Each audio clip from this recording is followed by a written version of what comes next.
السلام علیکم ورحمۃ اللہ وبرکاتہ۔ الحمد للہ نحمده ونستعینه ونستغفره ونؤمن به ونتوکل علیہ ونعوذ باللہ من شرور انفسنا ومن سیئات اعمالنا من يهده الله فلا مضل له ومن يضلله فلا هادي له ونشهد ان لا اله الا الله وحده لا شريك له ونشهد ان سيدنا ومولانا محمدا عبده ورسوله صلى الله تعالى عليه وعلى آله وأصحابه أجمعين، أما بعد قال الله تبارك وتعالى في كلامه المجيد: أعوذ بالله من الشيطان الرجيم، بسم الله الرحمن الرحيم، لقد من الله على المؤمنين إذ بعث فيهم رسولا من أنفسهم يتلو عليهم آياته ويزكيهم ويعلمهم الكتاب والحكمة وإن كانوا من قبل لفي ضلال مبين، وقال تعالى: وما أرسلناك إلا رحمة للعالمين، صدق الله العظيم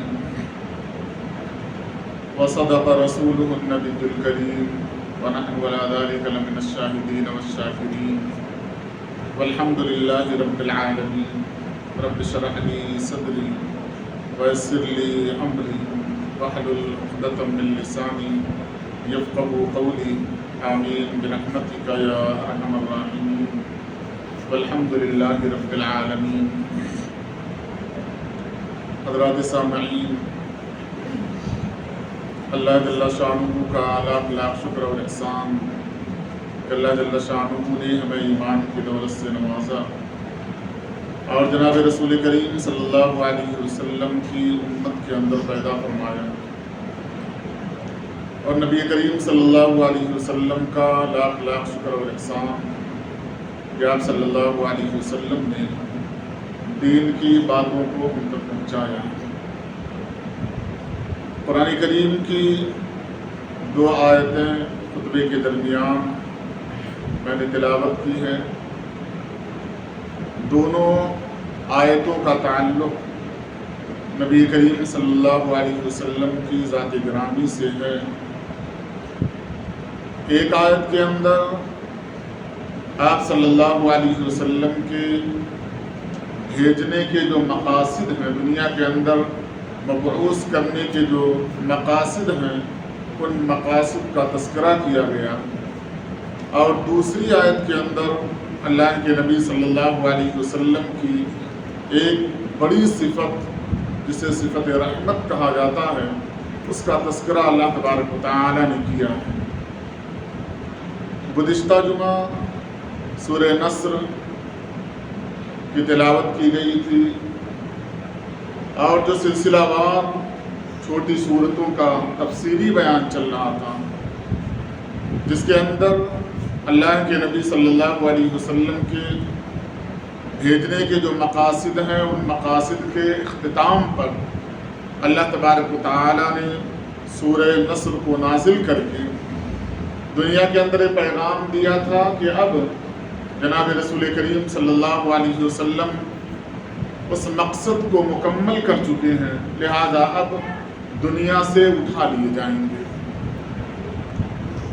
آج اس تفسیری سلسلے کو روک کر نبی کریم صلی اللہ علیہ وسلم کی ذات گرامی سے متعلق کچھ باتیں عرض کرنے کا ارادہ ہے۔ دعا کریں کہ اللہ تبارک و تعالی عمل کی توفیق عنایت فرمائے۔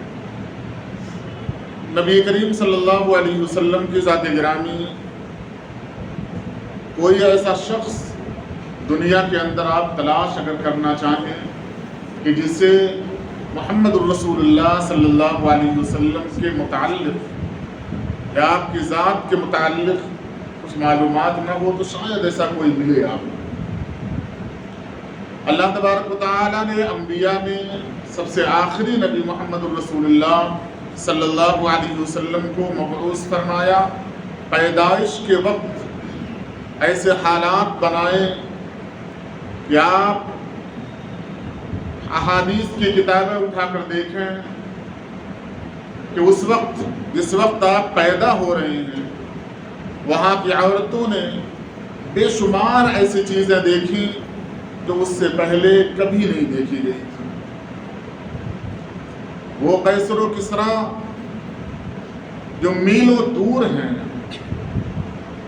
جنہیں اپنی حکومت، اپنی طاقت، اپنی فوج، اپنی سرداری، ہر چیز پر ناز ہے، ایک روم پوری دنیا کے اندر بیٹھا ہوا ہے جو فخر کرنے کی چیزیں ان کے پاس ہیں، اللہ تبارک و تعالیٰ نے لمحے میں ان فخر کی چیزوں کو زمین بوس کر دیا، زمین پر گرا دیا۔ لوگ آپ کو پیدا ہوتے ہوئے دیکھ نہیں رہے ہیں، لیکن حالات انہیں بتا رہے ہیں کہ وہ آخری نبی محمد الرسول اللہ صلی اللہ علیہ وسلم پیدا ہو گئے، جس ذات گرامی کی پیدائش کے وقت دنیا کی بڑی بڑی تہذیبوں کو اللہ تبارک و تعالیٰ نے آنے واحد میں ایک لمحے سیکنڈوں میں بتا دیا تھا کہ وہ ذات گرامی پیدا ہو گئی ہے۔ کیا وہ دنیا کے اندر زندگی گزار کر گئی، اسلام مکمل پیش کر آپ صلی اللہ علیہ وسلم گئے، اب دنیا آپ صلی اللہ علیہ وسلم کے تعارف کا محتاج ہوگی؟ ایسا نہیں ہے، لیکن دیکھا یہ جا رہا ہے کہ آئے دن نبی کریم صلی اللہ علیہ وسلم کی ذات گرامی پر کیچڑ اچھالا جا رہا ہے، آپ کے شان میں گستاخیاں کی جا رہی ہیں۔ اس سے زیادہ تعجب اس بات پر ہوتا ہے کہ ہم نبی کریم صلی اللہ علیہ وسلم کے ماننے والے ہیں اور ہمیں فرق نہیں پڑتا، کسی کے کہنے یا کسی کے شان میں گستاخی کرنے کی وجہ سے آپ صلی اللہ علیہ وسلم کی ذات کے اوپر فرق نہیں پڑے گا، لیکن ہم جس ذات سے محبت کر رہے ہیں اس ذات کے اوپر کیچڑ اچھالا جائے، ہماری کیسی محبت ہے کہ ہماری محبت اس بات کو گوارا کر لیتی ہے، خاموش ہو جاتے ہیں۔ میں بارہا اس بات کا تذکرہ کرتا ہوں کہ اللہ سے نہ ڈرنا یہ اس واسطے نہیں ہے کہ ہم اللہ تبارک و تعالیٰ کو بڑا نہیں بتاتے، لیکن اللہ کا تعارف نہیں ہے، اللہ کے بارے میں جانتے نہیں ہیں، اس واسطے ڈر نہیں ہوتا۔ لفظ محبت زبان سے کہنے کی چیز ہے، ہم کہہ دیتے ہیں کہ میں محبت کر رہا ہوں، لیکن اس محبت کا جو تقاضا ہے، محبت جو چاہتی ہے، وہ چاہت ہمارے اعمال سے نہیں دکھتی۔ ہمارے اعمال سے اگر دکھنے لگے کہ ہمارا دل یا ہماری زبان محمد الرسول اللہ صلی اللہ علیہ وسلم سے محبت کا جو دعویٰ کر رہی ہے، اس کی دلیل یہ ہے کہ میں اپنے چال کو، اپنی بات کو، اپنے کھانے کو، اپنے رہنے کو، چلنے پھرنے کو نبی کریم صلی اللہ علیہ وسلم کی سنت سے بالکل میل کر رہا ہوں۔ یہ تقاضا ہوتا ہے، یہ دلیل ہوتی ہے۔ اگر یہ دلائل دکھنے لگیں اور پھر آپ صلی اللہ علیہ وسلم کی شان میں گستاخی ہو تو اللہ تبارک و تعالی ہمیں زندہ رکھیں، ہمیں یہ گوارا نہیں ہو سکتا۔ آپ کفار مکہ کی پوری تاریخ اٹھا کر دیکھیں، آپ کے اوپر ایمان لوگوں نے قبول نہیں کیا، لیکن شان میں گستاخی کرنے کی ہمت نہیں ہوئی۔ میں نے گزشتہ جمعہ، اس سے 2 جمعہ پہلے بتایا تھا، ابو جہل کے بیٹے نے گستاخی کی تھی۔ مکہ کے وہ حالات ہیں، ان حالات میں اللہ کے نبی صلی اللہ علیہ وسلم نے بد دعا کر دیا، نام لے لے کر اللہ تبارک و تعالیٰ سے کہا، اللہ تبارک و تعالیٰ نے ذلیل و خوار کر دیا۔ اور اللہ بدلہ لینے کے لیے ہماری دعاؤں کے محتاج نہیں ہے، بد دعاؤں کے محتاج نہیں ہے۔ حدیث کے اندر آتا ہے جب اللہ تبارک و تعالیٰ کو کسی سے پیار ہو جاتا ہے، کسی کو اللہ بخشنا چاہتے ہیں، تو کوئی چھوٹا سا عمل اللہ تبارک و تعالیٰ اس کے سامنے پیش کرتے ہیں اور کہتے ہیں اس عمل کی بنیاد پر میں تمہیں معاف کر رہا ہوں۔ اللہ کو بڑے بڑے اعمال کی ضرورت نہیں ہے، فرائض آپ ادا کرتے رہیں، کوئی ادا آپ کو پسند آ جائے گی آپ کی، اللہ تبارک و تعالیٰ معاف کر دیں گے۔ اللہ ہمارے محتاج نہیں ہے، نہ ہماری عبادت کے محتاج ہیں، لیکن جب دعویٰ کیا جاتا ہے تب اللہ تبارک و تعالیٰ آزما لیا کرتے ہیں۔ پوری کائنات کا وجود اسی دعوے کے دلیل کی بنیاد پر ہوا ہے۔ آپ قرآن کریم اٹھا کر دیکھیں، آدم علیہ السلام کو اللہ تبارک و تعالیٰ نے پیدا کیا، روح پھونکی، پشت کے اوپر ہاتھ پھیرا، پوری ذریت کو اپنے سامنے رکھ کر اللہ تبارک و تعالیٰ نے سوال کیا الست بربکم، کیا میں تمہارا رب نہیں ہوں؟ پھر اللہ تعالیٰ خود فرماتے ہیں کہ تمام لوگوں نے، ہم سب لوگوں نے کہا قالوا بلا، یقیناً آپ ہمارے رب ہیں۔ اللہ تعالیٰ فرماتے ہیں جو وعدہ کیا تھا، جو دعویٰ کیا تھا تم نے عہد الست کے اندر کہ آپ ہمارے رب ہیں، اسی کا امتحان ہونے کے لیے ہم نے دنیا کے اندر بھیجا ہے۔ وہ سبق انبیاء کرام علیہم السلام کے ذریعے سے اللہ یاد دلاتے ہیں، پھر آزمائش کرتے ہیں کہ بندہ جو وہاں وعدہ کیا تھا اس وعدے پر دنیا کے اندر کھرا اتر رہا ہے یا نہیں اتر رہا ہے، اسی کے مطابق پھر آخرت کے اندر اللہ تعالیٰ فیصلہ کریں گے۔ ہم اللہ کے نبی صلی اللہ علیہ وسلم سے محبت کا دعویٰ کرتے ہیں، دعوے پر اللہ تبارک و تعالیٰ آزما رہے ہیں کہ دنیا کے لوگ آپ صلی اللہ علیہ وسلم کے شان میں گستاخی کر رہے ہیں، اور ہمارا جو فریضہ ہے ہم اپنے فریضے کی ادائیگی نہیں کرتے۔ آپ صلی اللہ علیہ وسلم کے شان میں اشعار کے ذریعے سے یہودی ہجو کیا کرتے تھے، گستاخی کیا کرتے تھے۔ اللہ کے نبی صلی اللہ علیہ وسلم نے حضرت حسان رضی اللہ تعالیٰ عنہ کو ایک منبر کے اوپر کھڑا کر کے کہا تھا میری شان بیان، میرا مقام بیان کرو، میری عزت بیان کرو۔ کیوں؟ کسی کی برائی بیان کی جائے، کسی کی غلطی بیان کیا جائے اور اس کی اچھائی بیان کر دی جائے، ایک غلطی بیان کی جائے جو اس کے اندر نہیں ہے یا الزام لگایا جا رہا ہے، اس کی ہزاروں خوبیاں بیان کر دیا جائے گا، وہ الزام ان خوبیوں کے تلے خود دب کر رہ جائے گا۔ لیکن اچھائیوں کے بیان کرنے کے لیے ان اچھائیوں کا علم ہونا چاہیے، نبی کریم صلی اللہ علیہ وسلم کی سیرت کا علم ہونا چاہیے، ہمیں پتہ ہونا چاہیے کہ آپ صلی اللہ علیہ وسلم کی ذات گرامی ہے کیا چیز۔ ہمارے بچے، ہماری بہنیں، ہماری مائیں، خود ہم اور آپ اتنے مصروف ترین زندگی یا اتنے مصروف ترین اوقات گزار رہے ہیں، مفت میں فری ہو کر مصروف ترین زندگی گزار رہے ہیں کہ ہمیں فرق نہیں پڑتا دنیا سے، بس ہماری زندگی کیسی گزر رہی ہے ہم یہ دیکھتے ہیں۔ یاد رکھیں، ہم پیدا نہیں ہوئے صرف جانوروں کی طرح کہ ہم پیدا ہو گئے ایک دن ہم مر جائیں گے۔ ہمیں ایک مقصد دے کر اللہ تبارک و تعالیٰ نے بھیجا ہے، جیسے نبی کریم صلی اللہ علیہ وسلم مقصد لے کر آئے تھے، اس مقصد کی تکمیل کے بعد اللہ تبارک و تعالیٰ نے آپ صلی اللہ علیہ وسلم کو اٹھا لیا۔ وہ تمام مقاصد اللہ کے نبی صلی اللہ علیہ وسلم نے صحابہ کو دے دیا، کہا جو چیز جس کے ذمے ہے، جو علم جس کے پاس ہے، اس کی وہ ذمہ داری ہے کہ وہ دوسروں تک اس چیز کو پہنچائے، بتائے۔ یہ ذمہ داری فردن ہر مسلمان کے اوپر عائد ہوتی ہے۔ ان مسلمانوں کی لسٹ میں ہمارا بھی نام ہے، ہماری بھی ذمہ داری ہوتی ہے کہ جتنا علم ہے، جتنا ہم جانتے ہیں، جتنا پہنچا سکتے ہیں، جتنا بتا سکتے ہیں، اتنا ہم کر لیں۔ ہم اس خرگوش کی طرح ہیں جو کامیاب تو ہونا چاہتا ہے لیکن منزل مقصود اس کے دماغ میں ہوتا ہے، چال میں اس کے نہیں ہوتا۔ وہ سوچتا ہے میں تو بڑا تیز ہوں، کبھی بھی منزل مقصود تک پہنچ جاؤں گا، تھوڑا آرام کر لوں، اسی آرام میں کوئی اور کامیاب ہو جاتا ہے۔ یہی حالت ہماری، ہم سوچتے ہیں میں لمحوں اور چٹکیوں میں حل کر لوں گا۔ موت، اجل ہمارے اوپر متعین ہے، وہ روح قبض کر لیتی ہے اور پچھتاوا صرف رہ جاتا ہے، اس کے علاوہ کوئی چیز نہیں رہ جاتی۔ میں نے کئی بار اس بات کا تذکرہ کیا، اولاد کی تربیت کے لیے جو عمر ہے، اس عمر میں لیکچر دینے کی ضرورت نہیں ہے۔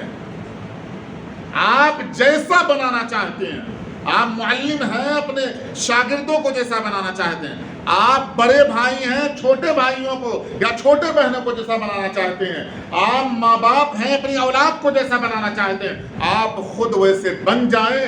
آپ کی حرکت یہ تربیت ہے۔ اور عمر،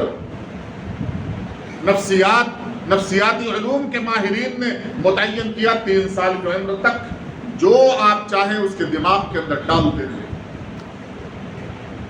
اس کے بعد عملی شکل میں وہ چیز نکل کر سامنے آنا شروع ہو جائے گی۔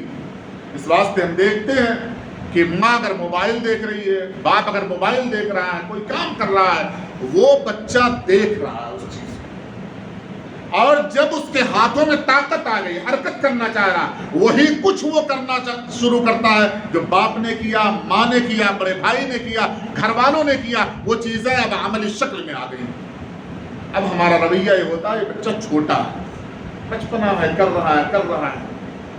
یہی بچہ جب نوجوان ہو جاتا ہے، اب بچپنا تو ختم ہو گیا، سیکھنے کی عمر ختم ہو گئی، اب باپ کو شکوہ ہو جاتا ہے، اس اولاد سے شکایت ہو جاتی ہے، اب باپ روٹھا رہتا ہے اپنی اولاد سے، وہ بات نہیں رہی گھر میں، وہ میرا مقام نہیں رہا گھر میں، میری عزت نہیں رہی گھر میں، میری باتوں کا پاس نہیں کیا جاتا، میری باتوں کا لحاظ نہیں کیا جاتا۔ کس نے بنایا تھا؟ آپ کے ہاتھ میں آپ کی اولاد تھی، آپ جیسا چاہتے تھے بنا سکتے تھے، اللہ تبارک و تعالیٰ نے بڑا اچھا موقع دیا تھا، آپ نے بچپن کہہ کر گزار دیا، جب سکھانا چاہیے تھا نہیں بتایا، جب بتانا چاہیے تھا نہیں بتایا، آج اس کی عمر اس مقام تک پہنچ گئی ہے کہ وہ آپ کو بتا سکے، اب چاہ رہے ہیں وہ آپ کا شاگرد بن جائے، آپ اس کے مربی بن جائیں، وہ آپ کی تربیت کے زیر تلے اپنی پوری زندگی گزار کر آپ کے اشاروں پر چلتا رہے۔ یہ اللہ کے نبی صلی اللہ علیہ وسلم نے طریقہ نہیں بتایا، کہا مزاج میں اپنے آپ کو ڈھالو۔ آپ صلی اللہ علیہ وسلم پر شریعت اتر رہی ہے۔ ایک بڑا اہم واقعہ، بہت مشہور واقعہ ہے، ایک دیہاتی آئے مسجد نبوی کے اندر، آپ صلی اللہ علیہ وسلم بیٹھے ہیں، صحابہ بیٹھے ہوئے ہیں، انہیں پیشاب کی ضرورت محسوس ہوئی، ایک نمبر کرنا تھا، اٹھے مجلس سے، کونے گئے اور جا کر پیشاب کرنا شروع کر دیا۔ صحابہ نے دیکھا کہ مسجد کے اندر وہ شخص پیشاب کر رہا ہے، دوڑے، آواز لگائی، آپ صلی اللہ علیہ وسلم نے روک دیا، کہا نہیں، رک جاؤ۔ اس نے پیشاب کیا، آپ صلی اللہ علیہ وسلم نے اسے صاف کروا دیا۔ صاف کروانے کے بعد اس سے بتایا کہ مسجد اللہ کا گھر ہے، یہ اس کام کے لیے نہیں ہے۔ کب بتایا؟ جب مسجد صاف ہو گئی، اس کی غلاظت کھل گئی، اس کی ضرورت نہیں ہے، اب وہ شرمندہ نہیں ہو سکتا کہ میرا پیشاب یہاں پڑا ہوا ہے۔ دو اہم سبق اس حدیث سے ملتی ہے۔ ایک، اگر کسی کو نہیں معلوم ہے تو غلطی کرنے کے بعد اچھا موقع دیکھ کر آپ اس کی تربیت کریں۔ دوسرے، اگر کوئی ایسا کام کر رہا ہے جس کام سے ایک جگہ کوئی گندگی ہو سکتی ہے، اگر آپ نے روکا تو گندگی پھیل جائے گی، شریعت کہتی ہے وہی ایک مقام گندا ہو جانے دو۔ اگر اسے روک دیا جاتا تو پیشاب ٹپکتا، وہ مسجد سے نکلتے رہتے، پیشاب ٹپکتا رہتا، پوری مسجد گندی ہو جاتی۔ شریعت اس بات کی اجازت نہیں دیتی۔ ہم بھی تربیت کرتے ہیں، بچہ رونے لگا، بچے نے شور کر دیا، سلام پھیر کر یوں ڈانٹنا شروع کرتے ہیں جیسے کوئی مجرم تھا جو مسجد آ گیا۔ اسی ہفتے کا حادثہ ہے، اسی مسجد کا۔ یاد رکھیں، بڑوں کی آواز پر نماز خراب ہوتی ہے، بچوں کی آواز پر نماز خراب نہیں ہوتی۔ کبھی آپ نے کسی امام کو نہیں دیکھا ہوگا بچوں کے رونے کی وجہ سے اسے سجدے سہو کرنا ہو، اسے پڑھنے میں تکلیف ہو جائے۔ یہ اللہ تبارک و تعالیٰ کا کرم ہے، اللہ تعالیٰ اسے غیر مکلف رکھے ہوئے ہیں، لیکن کوئی ایک آدمی گفتگو کر لے، امام کو پڑھنا مشکل ہو جاتا ہے۔ حدیث کے اندر آتا، آپ صلی اللہ علیہ وسلم نے صحابہ کرام سے سلام پھیرنے کے بعد پوچھا، کون میرے ساتھ ساتھ تلاوت کر رہا تھا؟ کیوں مجھ سے جھگڑ رہے تھے؟ لیکن 20 حدیث آپ کو مل جائیں گی، آپ صلی اللہ علیہ وسلم نے فرمایا بچوں کے رونے کی وجہ سے میں نے قرأت مختصر کی ہے، لیکن قرأت کے کرنے میں آپ صلی اللہ علیہ وسلم کو تکلیف نہیں ہوئی، اس بات کا اظہار آپ صلی اللہ علیہ وسلم نے نہیں کیا، کیونکہ اللہ کی شان ہے، یہ اللہ کا کرم ہے۔ اللہ تعالیٰ تربیت کا انداز بتا رہے ہیں کہ تربیت کی کیسے جاتی ہے۔ اصل میں تربیت کی ضرورت مجھے اور آپ کی ہے، ہمیں تربیت کرنا چاہیے تھا، ڈنڈا لے کر ہمارے پیچھے پڑ جانا چاہیے تھا۔ کیا بوڑھے ہو جانے کی بنیاد پر آپ مربی بننے کے حقدار ہیں؟ آپ کو تو بات کا سلیقہ نہیں آتا، آپ کو بیٹھنے کا طریقہ نہیں آتا، آپ مسجد میں صف بندی نہیں کر پاتے، آپ ان معصوم بچوں کو سمجھا رہے ہیں جنہیں کچھ سمجھ میں نہیں آتا، آپ ڈانٹ رہے ہیں، وہ ڈانٹنا اسے پتہ بھی نہیں چل پا رہا ہوگا مجھے ڈانٹا کیوں جا رہا ہے، مسجد لایا کیوں گیا تھا، ڈانٹا کیوں گیا، یہ دونوں چیزوں کے بارے میں اسے فرق نہیں پڑ رہا ہے، وہ سمجھ نہیں پا رہا۔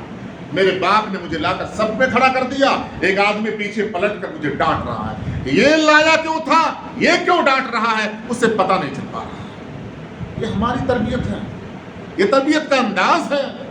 چونکہ نبی کریم صلی اللہ علیہ وسلم کی سیرت کا علم نہیں ہے، کوئی فرق نہیں پڑتا، کوئی بات نہیں۔ آپ صلی اللہ علیہ وسلم کے صحابہ، ایک صحابی آئے، انہوں نے نماز پڑھی، آپ بیٹھے ہوئے تھے، نماز پڑھی، آ کر سلام کیا، آپ صلی اللہ علیہ وسلم نے جواب دیا اور کہا پھر سے جا کر نماز پڑھو۔ حدیث کے اندر آتا 3 بار واپس کیا، 3 بار۔ اور شریعت کیا کہتی ہے، نماز میں غلطی ہو آپ سجدے سہو کریں، کیونکہ آپ کا وقت بڑا قیمتی ہے، دوبارہ آپ نماز پڑھنا ضرورت نہیں ہے، آپ کو غلطی کا احساس ہے، غلطی یاد آ گئی ہے، آپ ایک سلام پھیرا سجدے سہو کر لیں، 2 سجدہ کر لیں، آپ کی نماز کے اندر کی جو خطا تھی اللہ تعالیٰ اس خطا کو معاف کر دیں، کیوں، وقت بڑا قیمتی ہے، سوال ہوگا۔ یہ حدیث اور نبی کریم صلی اللہ علیہ وسلم کا عمل دونوں ٹکرا رہا۔ آپ نے فرمایا 4 رکعت کی نماز کے پڑھنے کے بعد کہ تم پھر سے جا کر نماز پڑھو، تم نے نماز نہیں پڑھی۔ علماء کرام لکھتے ہیں کہ اس وقت صحابہ کرام کا ایک مجمع موجود تھا، وہ صحابی جہاں غلطی کر رہے تھے، اگر اس غلطی کا تذکرہ کیا جاتا تو وہ ایک صحابی اکیلے شرمندہ ہوتے۔ اللہ کے نبی صلی اللہ علیہ وسلم کو یہ بات گوارا نہیں ہوئی کہ مجلس نبوی میں، صحابہ کی مجلس میں، ایک صحابی کو نماز کی غلطی بتا کر شرمندہ کر دیا جائے۔ کہا پھر سے نماز پڑھو، پھر سے نماز پڑھو۔ جب نماز مکمل ہو گئی تو آپ صلی اللہ علیہ وسلم نے فرمایا سب سے بڑی چوری یہ ہے کہ رکوع اور سجدہ صحیح نہ کیا جائے۔ یہ تربیت کا انداز ہے، یہ تربیت کا طریقہ ہے۔ کہاں سے آئے گا؟ سیرت سیکھنی ہوگی، سیرت طیبہ کا علم ہونا چاہیے۔ بڑی بڑی چیزیں صحابہ کرام لمحوں میں چھوڑ دیا کرتے تھے۔ اللہ کے نبی صلی اللہ علیہ وسلم کا رشتہ، یہ اللہ تبارک و تعالیٰ کی صفت رحم سے بنا ہوا ہے۔ اللہ تعالیٰ نے فرمایا جس نے رشتے کو توڑا میں اسے توڑ دوں گا، ضرورت نہیں ہے۔ اب ہم رشتہ کیسے توڑ دیا کرتے ہیں؟ کسی نے دعوت نہیں دی، آپ کو کوئی دعوت نہ دے، آپ کے خاندان میں کسی کی شادی ہو گئی، دعوت نہ دے، آپ زندگی بھر اس سے بات نہیں کریں، مجھے بھول گئے، مجھے اس نے دعوت نہیں دی، مجھے نہیں بلایا۔